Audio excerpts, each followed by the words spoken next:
A Tuesday afternoon. A car, a mother, a baby girl, not yet 1 year old. And then gunfire.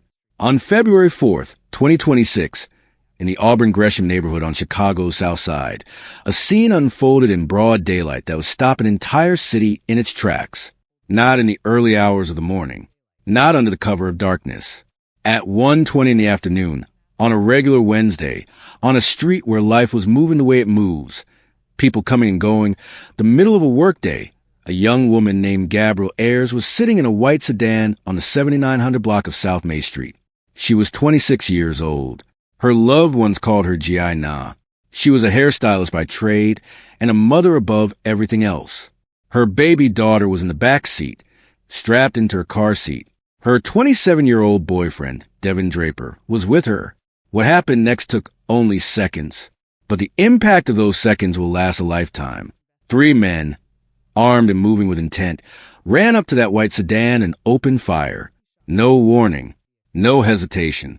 They fired into a car that had a baby in the back seat.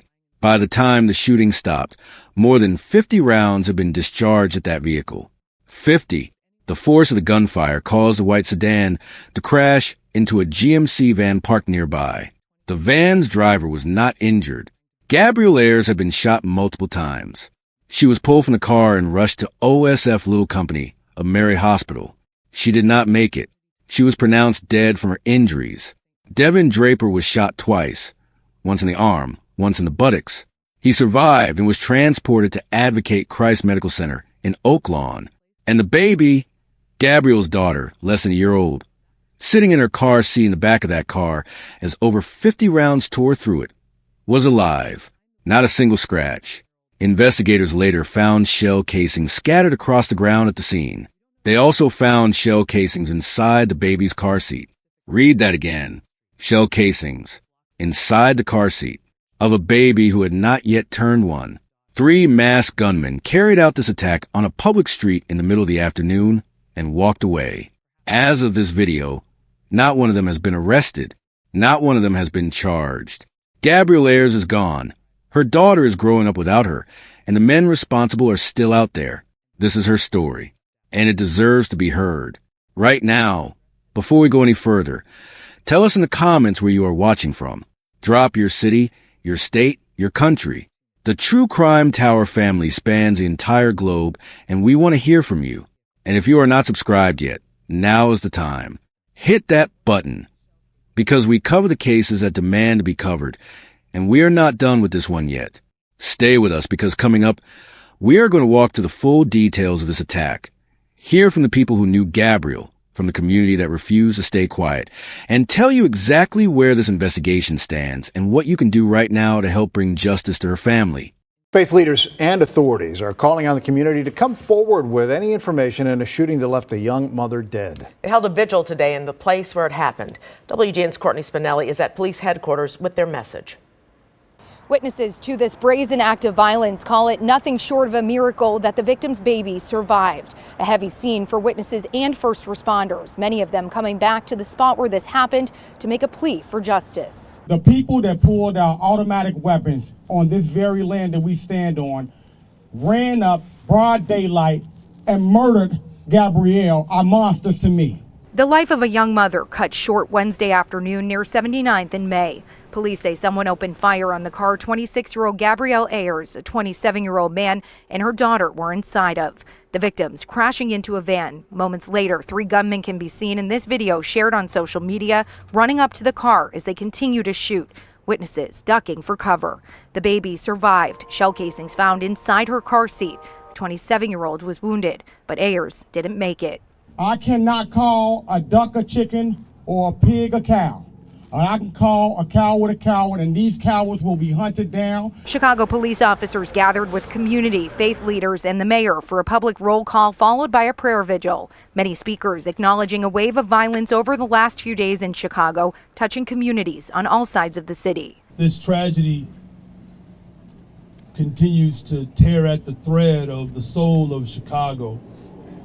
It's tragedies like this that remind us of how much more work that we have to do. Father Michael Flager with St. Sabina around the corner from where the deadly shooting happened, calling on people with information to come forward. A young baby left without a mom and someone who knows who did this. Think of that baby's face. Think of that mother laying in that car dead.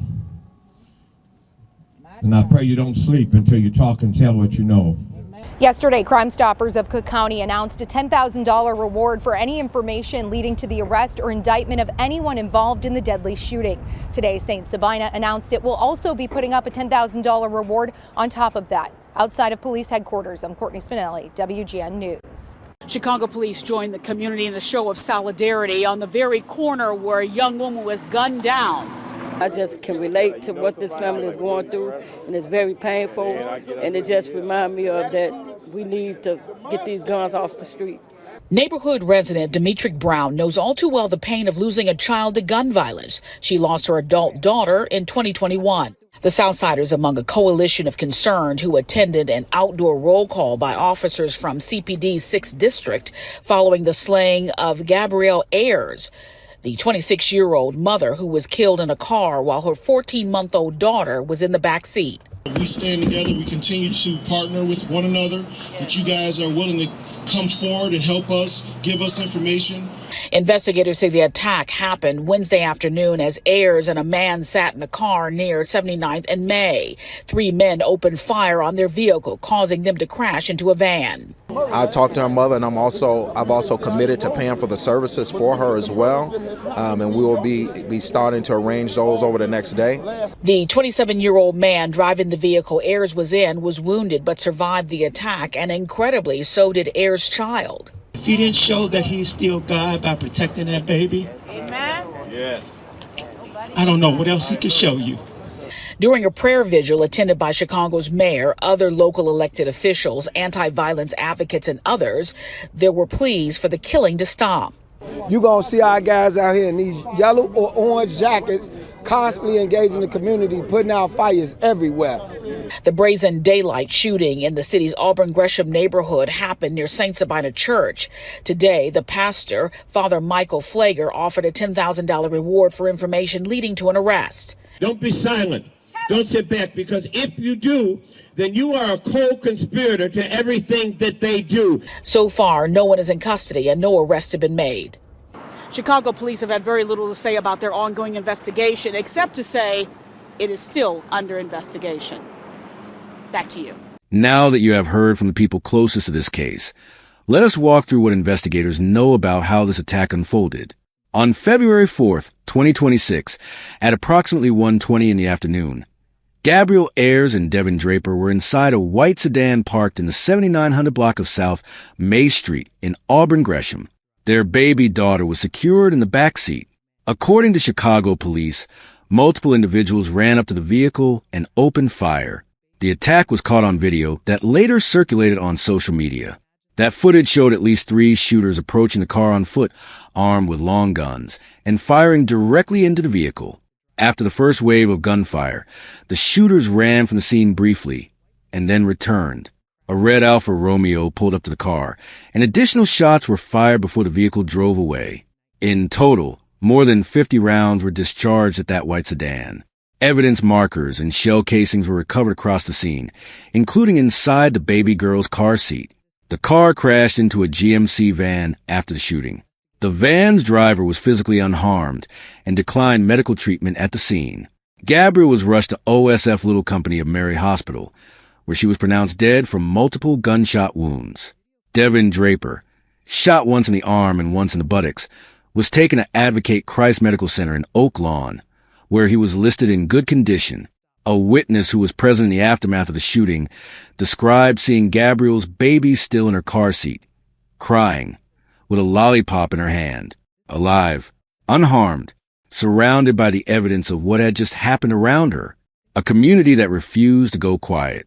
The day after Gabryel Ayers was killed, something happened on that South Side block that you do not always see after acts of violence in the big city. Chicago police officers came back. Voluntarily, they returned to the 7900 block of South May Street and held an outdoor roll call, a deliberate, visible act of solidarity with the neighborhood where Gabryel was killed. They stood on that ground and they showed up 2 days after the shooting, on Friday, February 6th, St. Sabina Church, located just over a block from the site of the attack, held a noon prayer vigil. Hundreds of people came. The turnout was not organized from a distance. It was personal. It was neighbors, families, faith leaders, and elected officials standing together on a block where a 26-year-old mother lost her life. Mayor Brandon Johnson was there. Illinois State Senator Willie Preston was there. 17th Ward Alderman David Moore was there. Senator Preston did not come to offer carefully worded condolences. He stood on that ground, the same ground where Gabryel was shot, and he named what he was looking at. He called the people who carried out this attack monsters. He said they ran up in broad daylight with automatic weapons on that very land and murdered Gabryel. And he called on every single person in that community to say out loud, that enough is enough. Father Michael Flegger of St. Sabina Catholic Church made an announcement at the vigil that drew attention well beyond that block. He said he was personally putting up $10,000 of his own money as a reward for information leading to an arrest. And his message to the community around him was not soft. He told the crowd that silence is not an option, that staying quiet and sitting back makes you a co-conspirator in everything that follows. Alderman David Moore spoke about the miracle that stood at the center of this tragedy, the baby girl who survived. He said that if God had not shown up in that back seat and protected that child, he did not know what more God would need to do to make himself known. His words landed on a crowd that was still trying to process how a baby had come out of that car without a single injury. Community member Demetri Brown, who lost her own adult daughter to gun violence in 2021, stood among the hundreds gathered at the vigil. She said she knew exactly what Gabryel's family was going through. She said it was painful, and she repeated what so many were saying. The guns need to come off these streets. Pamela Bosley, co-founder of Purpose Over Pain, a Southside organization built by parents who have buried children lost to gun violence, spoke to the crowd with a kind of urgency that only comes from personal experience. She said the community needed justice for its children. She told everyone standing there that if they did not act, they would find themselves standing at the next vigil. And she said clearly, that is not where anyone wants to be. And then there was Kirk Bell, Gabryel's godfather. He came to that vigil carrying grief that had no words for it. But he had one question that he kept coming back to. He said he could not understand the purpose of shooting at a car when you know there is a child inside. He said it made no sense. And he was right. There is no sense to be made of it. We want to hear from you in the comments right now. What does justice look like for Gabryel Ayers and her daughter? What needs to change? This conversation matters. Drop your thoughts below and share this video. The more people who see this story, the more pressure stays on this investigation. As of the most recent reports available at the time of this video, no arrests have been made in connection with the murder of Gabryel Ayers. Chicago police identified the three suspects as masked men. After carrying out the attack, they were seen fleeing the area in a gray Dodge Durango. Area 2 detectives have been actively working the case, reviewing footage from nearby buildings, collecting evidence, and following leads. The investigation remains open. Cook County Crime Stoppers is offering a reward of up to $10,000 for any information that leads to an arrest in this case. All tips are completely anonymous. You can call 1-800-535-STOP at any time or submit your information online at cpdtip.com. Your name stays out of it entirely. And if your tip leads to an arrest, that reward money is yours. 3 masked men fired over 50 rounds into a car carrying a mother and her infant daughter on a Wednesday afternoon. And as of today, not one of them has been held accountable for what they did. Gabryel's family is waiting. Her daughter is waiting. And the clock is ticking on this investigation. What we carry forward. Gabryel Ayers was 26 years old, a hairstylist, a mother barely at the start of her life, with a daughter who had not yet seen her first birthday. She was not in the wrong place at the wrong time in any way that should have cost her her life. She was in a car, in her neighborhood, in the middle of a Wednesday afternoon, and she was taken from this world by people who looked into that car, saw a baby in the back seat, and fired anyway. That is the detail this case will not let go of. Not the 50 rounds. Not the masked faces. Not the getaway car. It is that shell casings were found inside a baby's car seat. That is where this story lives. In that single, undeniable fact that tells you everything you need to know about the nature of what was done on South May Street that day. What happened after the shooting tells a different story. One about what a community looks like when it chooses to stand up instead of look away. Hundreds of people showed up to a vigil 2 days later. A pastor put his own money on the table. A senator stood on ground that still held the memory of what happened and said the word monster out loud. Officers came back to that block on their own. Chicago did not move on. That response matters, because silence is exactly what allows violence to repeat. When no one speaks, when no one calls, when no one pushes back, it creates the conditions for the next attack. Father Flegger said it at that vigil, and it holds. Silence makes you a co-conspirator. Every tip that does not get called in, every witness who stays quiet, that silence has a cost. Gabryel's godfather, Kirk Bell, stood at that vigil and asked a question with no answer. What is the purpose of firing at a car when you know a child is inside? There is no answer.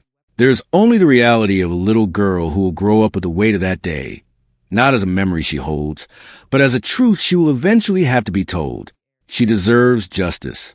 Her mother deserved to come home. If you have any information, anything at all, about who is responsible for the murder of Gabryel Ayers, please call Cook County Crime Stoppers right now at 1-800-535-STOP or go online to cpdtip.com. It takes 2 minutes.